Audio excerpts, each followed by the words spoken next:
你有興趣加入三藩市幼兒教育部嘅全民早期教育網絡，呢個視頻我哋會引導你了解申請資格嘅要求，點樣喺加州 ECE 勞動力上邊註冊帳號，點樣喺網上提交申請，以及申請後嘅手續。全民早期幼兒教育嘅申請喺5月1號到7月31號開放，托兒機構必須滿足5項資格要求先可以提交申請。喺申請之前，務必確保你嘅托兒機構符合所有5項嘅資格要求。如果提交嘅申請唔符合5項資格要求，你嘅申請將會被拒絕。咁樣，你嘅托兒機構要加入全民早期網絡，必須要滿足邊5項嘅資格要求呢？首先，第一，你嘅托兒機構必須要位於三藩市，獲得加州牌照局頒發許可證嘅家庭托兒或者係中心托兒，服務俾0到5歲嘅小朋友。其次，你嘅托兒機構喺加州牌照局要保持良好嘅記錄，即係話你嘅許可證喺申請時必須係有效嘅，唔可以處於待審批或臨時嘅狀態。第三，你嘅托兒機構必須要有至少2名兒童入學。前3項嘅資格要求適用於中心托兒同埋家庭托兒。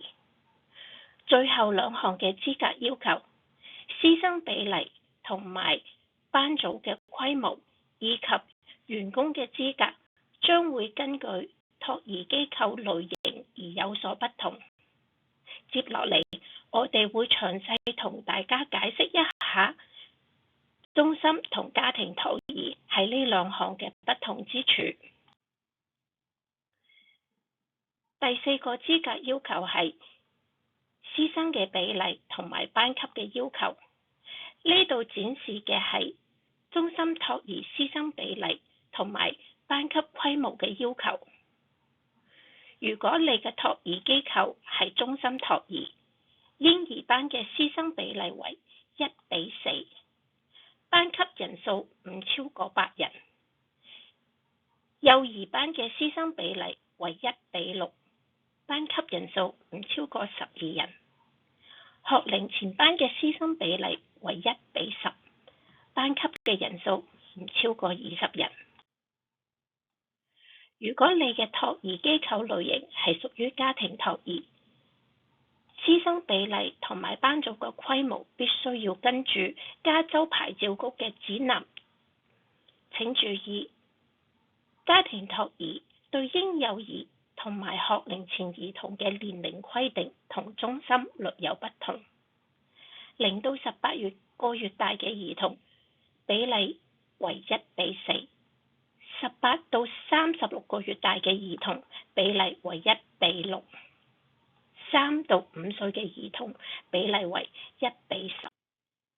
第5個資格要求係教師嘅資格。而家所顯示嘅係對中心托兒教師資格嘅要求。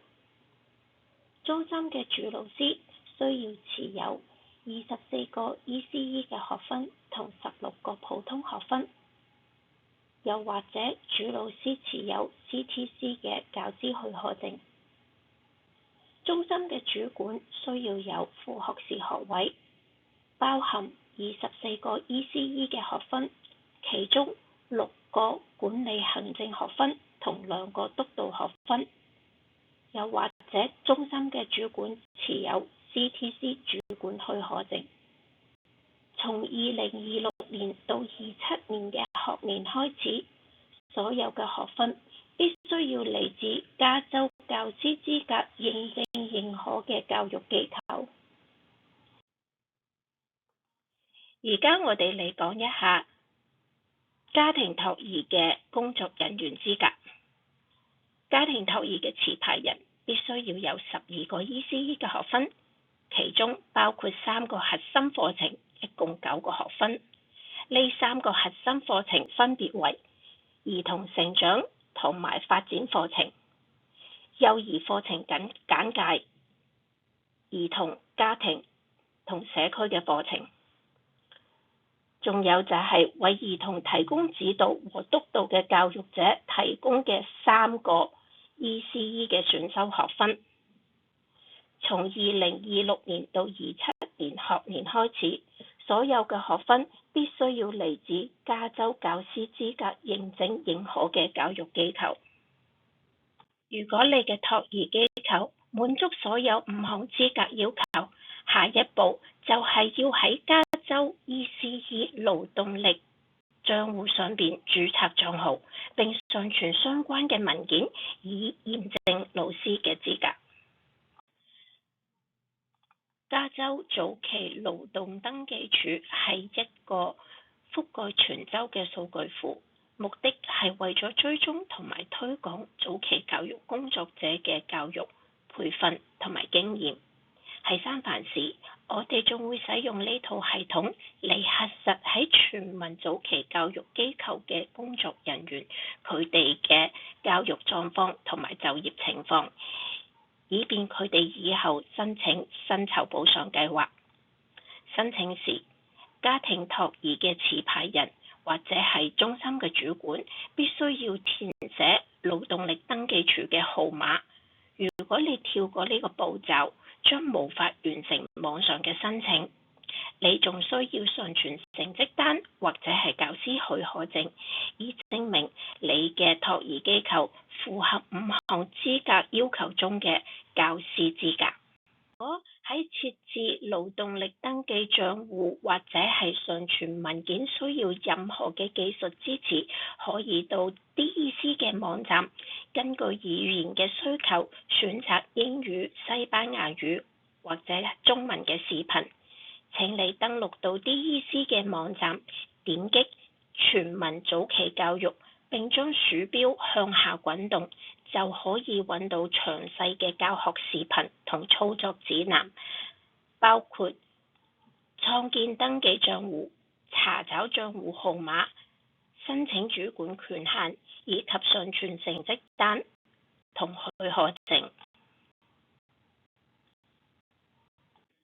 當你確定你嘅托兒機構符合所有5項嘅資格要求，並且你已經喺加州勞動登記處上註冊咗帳號，並上傳相關嘅成績單或者係許可證，就可以喺網上提交 ELFA 嘅申請。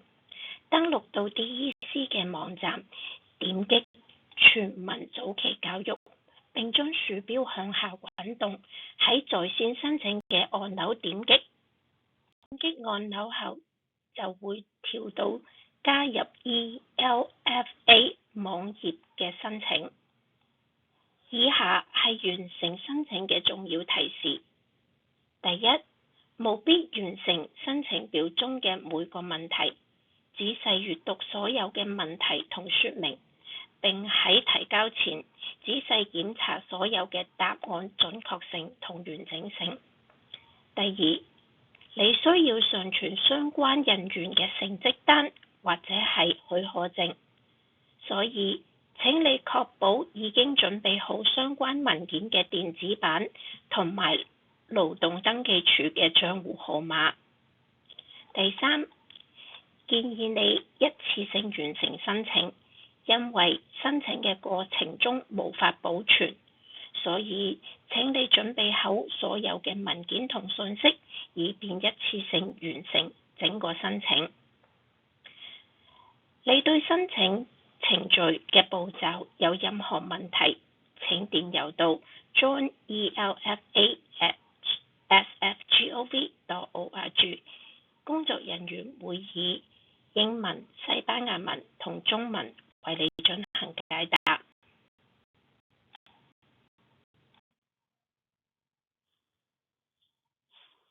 提交申請後嘅後續，由於我哋會喺5月到7月期間接受申請，符合資格要求嘅申請人會收到一封確認電郵，告知你嘅申請已收到。如果申請唔符合資格，或者係申請材料唔完整，我哋會發一封後續電郵，申請人必須喺7月31日之前提交補充文件。請注意，7月31號之後將唔再接受任何申請或接受任何嘅補充文件。最後步驟就係根據優先級別審核並確定優先處理申請。下一頁我哋會詳細介紹每一個優先級別同埋原因。呢啲係根據三藩市需求評估而確定嘅優先級別。嬰幼兒服務，我哋知道三藩市喺滿足學齡前兒童嘅需求已達到100%，但係喺嬰幼兒嘅需求只達到16.5%。因此，我哋會優先考慮目前已為嬰幼兒提供服務嘅托兒機構加入 ELFA 嘅網絡，以獲得市政府嘅支持，增加嬰幼兒入學嘅機會。機構位於托兒服務不足嘅社區，雖然三藩市有牌照嘅幼兒園已滿足咗學齡前兒童嘅教育需求，但根據 CPEC 需求評估同埋 DEC 嘅數據，我哋了解到有啲社區嘅兒童人口遠遠超過其他社區，而喺呢啲社區嘅幼兒園數量不滿足實際嘅要求，所以喺呢啲社區開設托兒機構將被優先考慮。CalWORK 目前為持有 CalWORK 學券嘅家庭提供服務。持有 CalWORK 學券嘅家庭可以入讀全民早期教育網絡以外嘅托兒機構。呢啲機構喺州政府獲得嘅學券報銷率低於全民早期教育嘅學券報銷率。為咗建立一個公平嘅體系，仲要係為呢啲已經為低收入家庭提供托兒服務受益於全民早期教育嘅報銷率、補償